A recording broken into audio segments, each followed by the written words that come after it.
really quickly, but I want to do the I want to do the Mamdani piece really quickly because it's really fast. I can't believe that Cuomo thought that he could throw shade at Zohran and that nothing bad would happen to him, that he wasn't going to strike back. And he was like, yeah, Mamdani lives in a $2,300 apartment. You can tell he's a rich boy that's using and abusing affordable housing in New York City that a homeless woman with children could have. And that everyone was like, what? What the fuck are you talking about? Huh? And then Mamdani said 4 this. years ago, Andrew Cuomo resigned in disgrace, and you probably know why. The governor's office kept the nursing home death data secret. Cuomo aggressively groped an aide. Inappropriately touched a female state trooper. Use of state resources for a COVID-19 memoir. Less well known is what he spent the last 4 years doing, besides getting trounced in the Democratic primary. In 2022, Cuomo started Innovation Strategies LLC to represent individuals and corporations in a variety of matters. Definitely not vague. Last year, it raked in more than $500,000. Who paid for Cuomo's services? He refuses to say. But what journalists have been able to piece together is troubling. In April, Bloomberg revealed that Cuomo advised a cryptocurrency exchange based in the Seychelles as it faced federal investigations. Then in May, Politico reported that Cuomo failed to disclose $2.6 million in stock options to the New York City Conflicts of Interest Board. His excuse? The stocks were technically owned by Innovation Strategies LLC, of which he's the sole proprietor. Finally, in June, the New York Times uncovered that Cuomo had worked with his longtime friend Andrew Farkas on a luxury marina project in Puerto Rico. Farkas' previous partner on luxury marinas in the Caribbean? Jeffrey Epstein. We had a finance chair like none other, Andrew Farkas. That's the thing about Andrew Cuomo. Once you think you found out about all of his scandals, you find out about another, and then another, and then probably another. But if my friend, the disgraced former governor of the state of New York, feels that's unfair, Habibi, release your client list.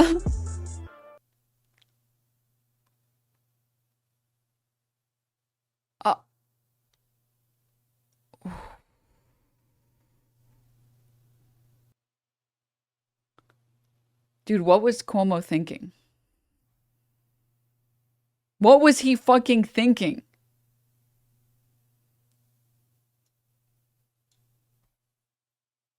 Cuomo was just going to say this is anti-Italian racism. He's going to say that this is Fritophobia. He's going to say that, dude.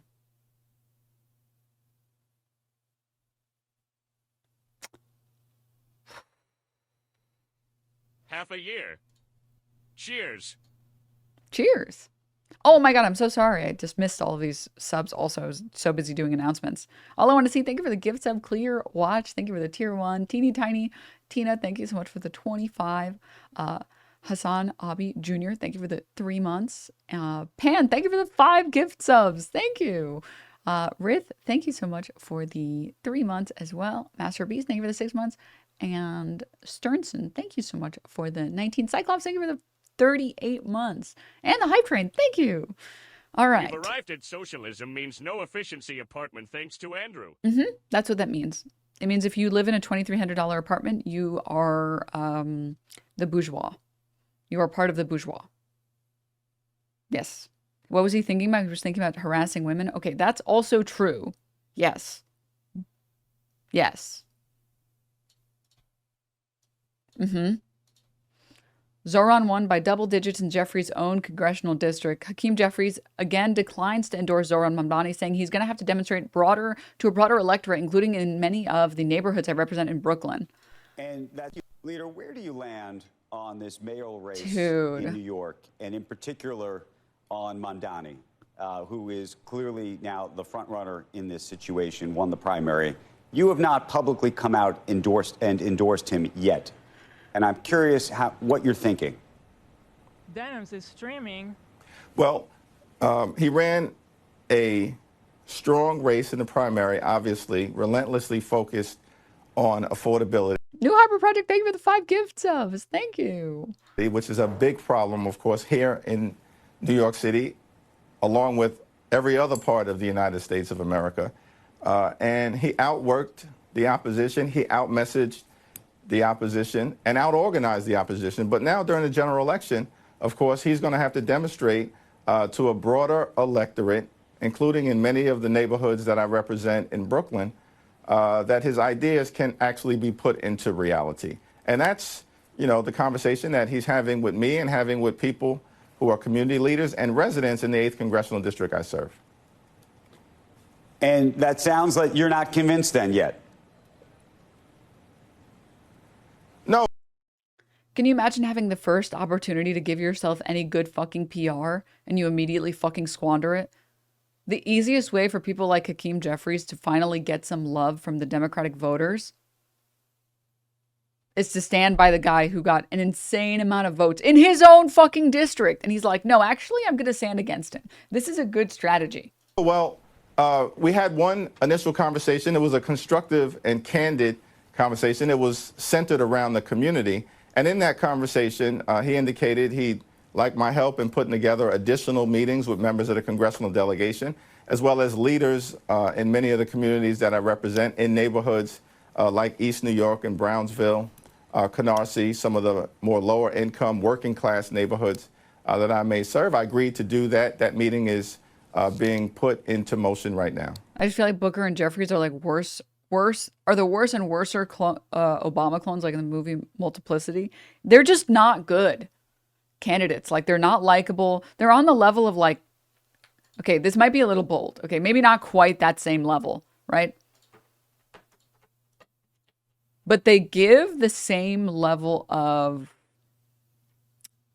charisma that Pete Buttigieg has. Hakeem literally sounds like he's going to fall asleep every time he fucking speaks. Hakeem Jeffries says, of Cuomo's attacks on Mamdani for living in a rent-controlled apartment, it's a legitimate issue that has been raised. Again, this is like the idea that this is going to resonate with voters is so obscene because the vast majority of people that are looking at this on like a bigger scale see Zohran paying $2,300 for a one-bedroom apartment and think, man, that's really fucking expensive.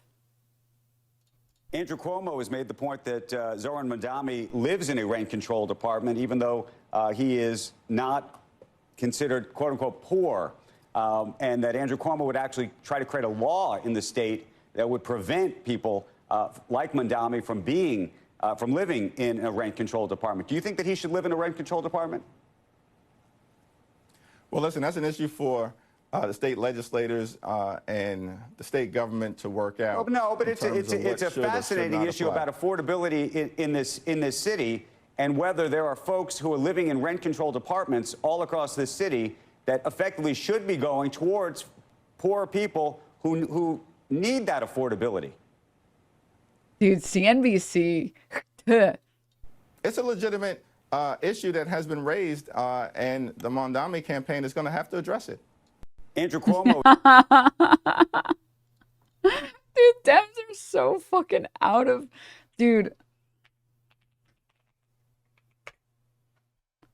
They're so out of touch with voters. They're like, it's obscene. It's actually obscene. This is just not something that's going to resonate with people, dude. It's just not. What are we even talking about? What poor person can afford $2,300 a month on rent? I mean, the idea that it's like the homeless woman with the children is being, her apartment is being stolen by you, the guy living in the $2,300 bedroom, or sorry, one bedroom apartment.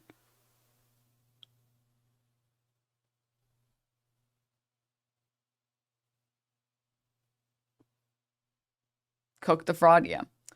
Stone Corbell, thank you for the 27 months. Thanks. I also think I said thank you, New Harbor Project, for the 5 gift subs. I just is there argument that instead of freezing rent, we should make subsidized housing more scarce? Yes, famously, homeless mothers have an easy $2,300 to spare. Yeah. Everybody knows about this. Many people know about this. Correct. Yes. Oh my God. This is just the socialist but house shit again. Socialist but lives in an apartment. These same people think college costs $700 a year. Oh God, dude.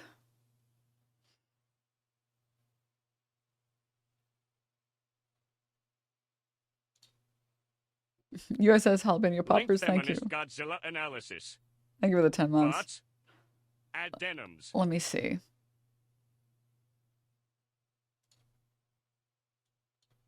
Revenge film.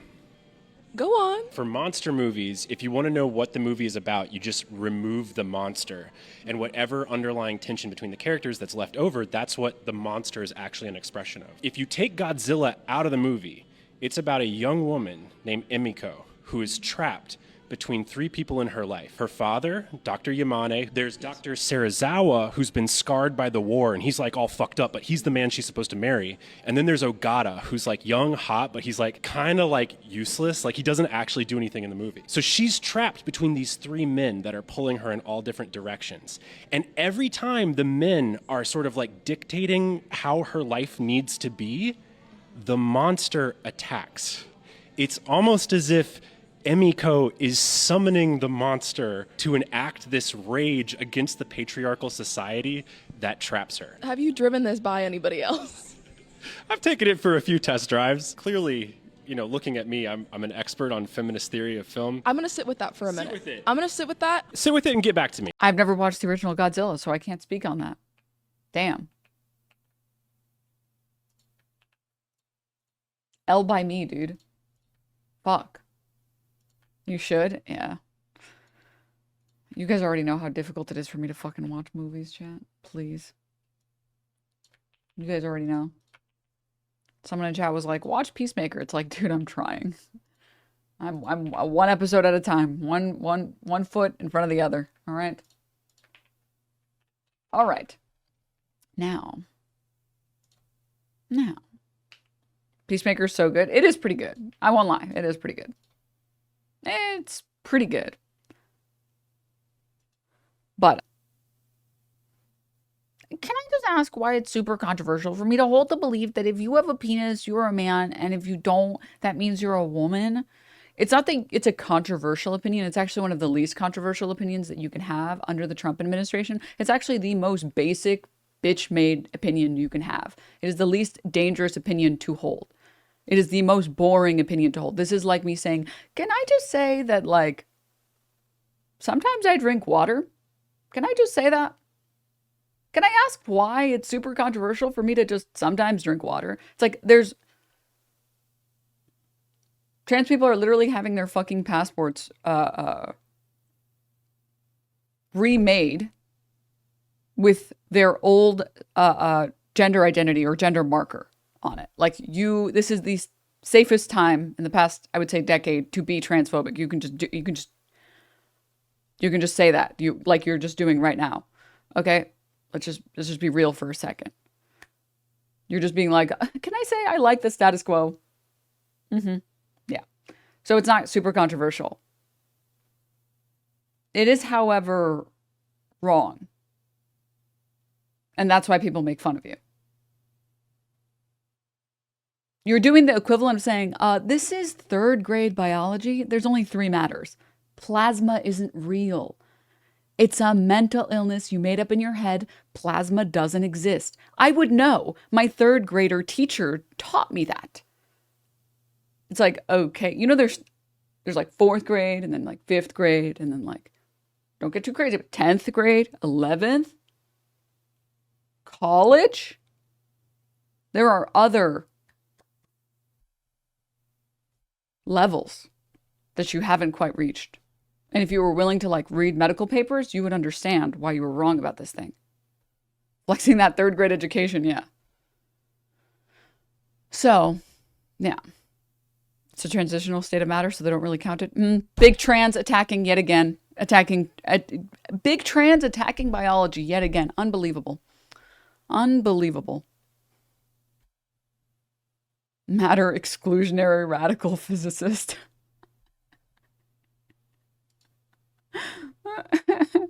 I don't agree with how they're being treated right now, and I believe they deserve just as much right as anyone, regardless of sexual orientation. It's not a sexual orientation.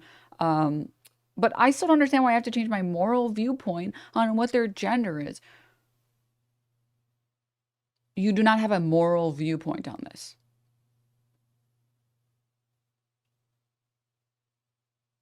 There's no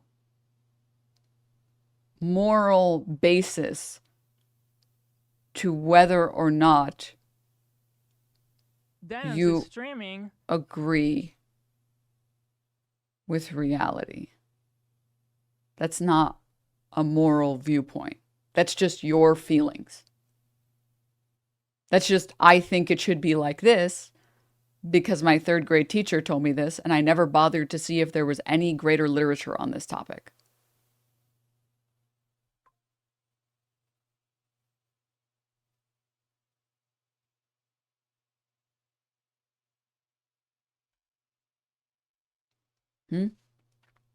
Anyways. All right, moving on.